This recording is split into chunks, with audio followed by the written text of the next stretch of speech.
वहाँ नैमिषारण मिश्रिक आज है, वरना ये हमारे हिंदू समाज का बहुत बड़ा तीर्थ स्थल है। तो उसको अपना के बाद में ये मिश्रिक कहलाने लगा। लेकिन इसके साथ ही मिश्रिक में 3 सीटें हैं, हरदोई से भी जुड़ी हुई हैं और उसके एक सीट बिल्लौर कानपुर की है। तो मिश्रिक सीट का फैलाव 3 जिलों तक है। समाजवादी पार्टी से उनकी जो सरहज है संगीता राजवंशी को मैदान में उतारा है। तो मुझे ऐसा लगता है कि जो एक बड़ा नैरेटिव बनता रहा कि क्षत्रिय वोटर्स भी नाराज हैं, वो भी नैरेटिव मुझे ऐसा लगता है कि वो जब आएंगे आंकड़े तो वो उसके एक बड़ा हिस्सा बीजेपी के साथ ही जाता दिखाई देगा और इस सीट पर भी ऐसा होता दिखाई दिया। एग्जिट पोल की सीरीज में इस वीडियो में जिस सीट पर हम बात करने जा रहे हैं वो सीट है मिश्रिक लोकसभा की सीट। मिश्रिक का क्या माहौल रहा है, ये तमाम चीज़ों को जानने के लिए हम पत्रकारों के बीच में चलेंगे।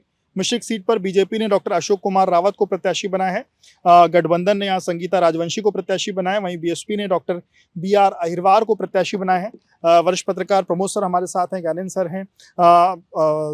तो सर ये बताइए सर, जिस तरीके से मिश्रिक का जो माहौल आप किस तरीके से देख रहे हैं, क्या समीकरण रहे हैं, क्या चीज़ें रही हैं सर? पहले तो इससे पहले आपको एक जानकारी वहाँ की ऐतिहासिक तथ्यों दे दें। वहाँ नैमिषारण मिश्रिक आज है, वरना ये हमारे हिंदू समाज का बहुत बड़ा तीर्थ स्थल है।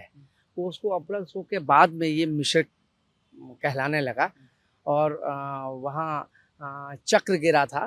खैर वो एक लंबा इतिहास है, लेकिन जहाँ तक मिश्रिक की बात है तो वहाँ की बड़ी दिलचस्प लड़ाई है। वहाँ जहाँ भारतीय जनता पार्टी से अशोक रावत खड़े हैं, डॉक्टर अशोक रावत हैं, वहीं उनकी सलहज उनको टक्कर देने के लिए उनकी संगीता राजवंशी वो उनके मुकाबिल खड़ी हुई हैं। दोनों वहाँ हैं, वहाँ बहुत अच्छा मुकाबला हो रहा है। अच्छा मुकाबला रहूँगा सर आपका। कैनन सर, क्या माहौल आप देख रहे हैं मिश्रिक में?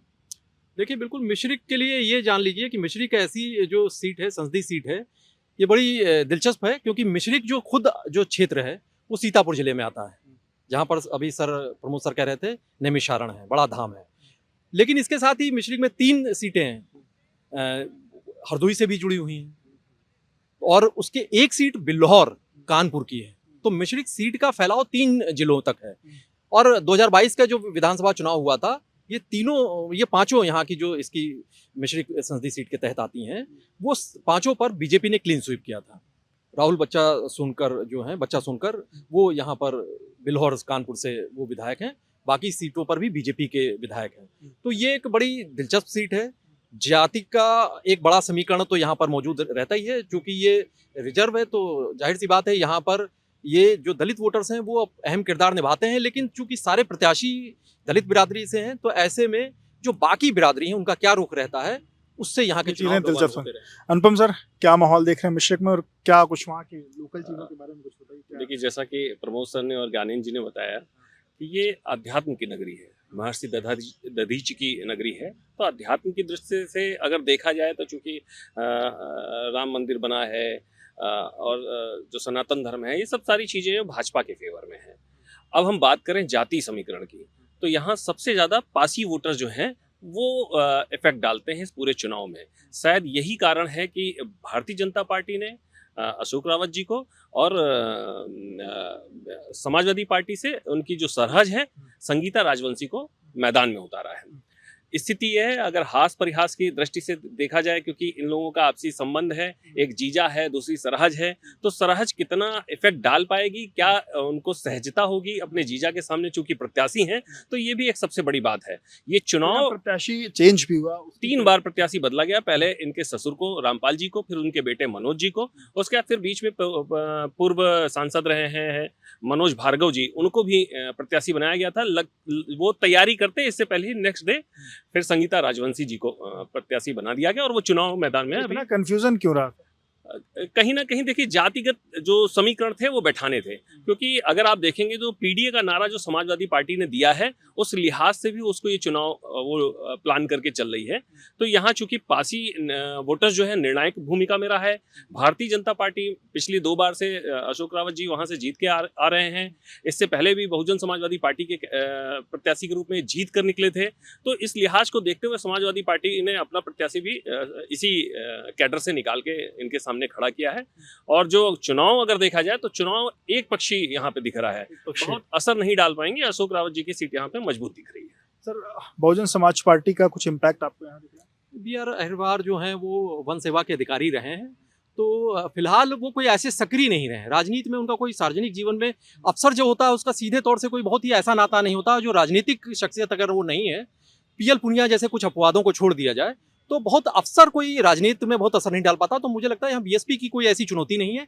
और जो समाजवादी पार्टी के बारे में बात हो रही है, समाजवादी पार्टी उत्तर प्रदेश में 1 दर्जन के करीब ऐसी सीटें रही हैं जहां पर वो ऊहापोह और असमंजस की स्थिति में दिखाई दी है। वो एक सीट मिश्रिक की भी रही है, और मिश्रिक का भी ये नाम भी मिश्रिक है। मिश्रिक माने मिला हुआ, मिला जुला, और मिश्रण, मिश्रिक उससे बना हुआ। और मिश्रिक में मिला जुला भी है, सीटें भी मिली जुली हैं, 3 जिलों से मिली हैं। और मिश्रिक में जो प्रत्याशी हैं वो भी मिले जुले हैं। वो पहले अशोक रावत बीएसपी में होते थे, बसपाई हुआ करते थे, अब वो भाजपाई हो गए हैं। तो जो कौन किस पार्टी का जो लाइन होती है ना, वो सारी चीजें टूट चुकी हैं। यहाँ पर बस कौन विनेबिलिटी है, जीतेगा कौन। और 2014 में डॉक्टर अंजू बाला वो जीती थी, उसके बाद बदल दिया गया था। अशोक रावत को लगा बीजेपी खेमे को कि अशोक रावत की यहाँ पर पलटा भारी है, तो वो बीएसपी से वो बीजेपी में आ गए और वो 2019 का चुनाव जीत गए। फिर बीजेपी में इस बार के प्रत्याशी हैं अशोक रावत के लिए। लेकिन उनकी जो पकड़ की बात है, वो पकड़ यहाँ पर मजबूत रही है। और जो बीजेपी, जो समाजवादी पार्टी के खेमे की बात है, वो समाजवादी पार्टी ने जो ऊहापोह दिखाई दिया, वो ऊहापोह कहीं बाहर के लिए नहीं हुआ कैंडिडेट्स का।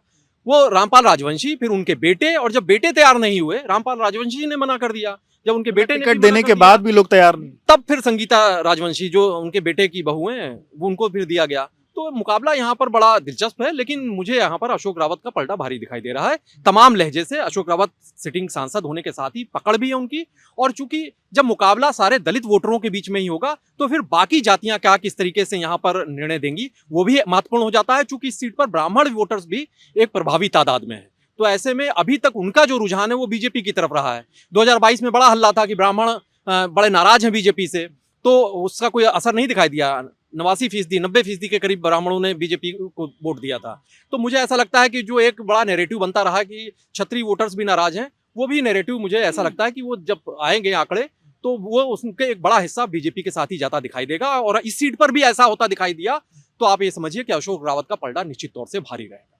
सर, मिश्रिक इश्यूज की बात की जाए, आपको क्या लगता है किन इश्यूज पर लोगों का वहाँ असर पड़ता है, किन इश्यूज पर लोग?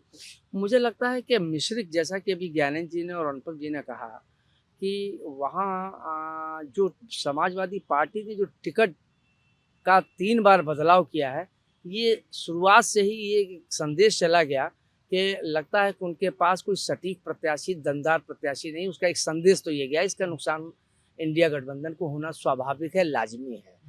तो उस लिहाज से मुझे लगता है कि अशोक रावत ये उन चंद सीटों में से एक ये भी है कि जहां बहुत कड़ी टक्कर नहीं होगी, इसमें इनके जीतने की संभावनाएं प्रबल है। आपके हिसाब से बीजेपी के साथ ये सीट जा रही है? हाँ, जाना बीजेपी के चाहिए। साथ हाँ, बीजेपी का पलटा भारी दिखाई दे रहा है सीधे तौर से। आपके हिसाब से? बिल्कुल, बीजेपी 60-40 के रेशियो में आगे चल रही है। 60-40 60-40 के रेशियो में।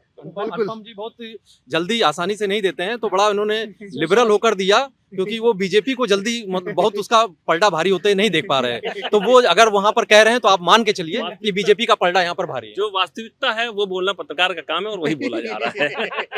बिल्कुल। तो देखिए, जो मिश्रिक की सीट है, वो सभी वरिष्ठ पत्रकारों ने कहा कि इस सीट पर बीजेपी का पलड़ा फिलहाल भारी दिखाई दे रहा है। समाजवादी पार्टी में जिस तरीके का कंफ्यूजन रहा है, लगातार 3 बार जो टिकट है वो बदले गए, इन तमाम चीज़ों से जो लोग हैं वो ऊहापोह में रहे, और जो जनता है वो लोगों को लगता है कि बीजेपी के साथ मिश्रिक की सीट पर जा रही है।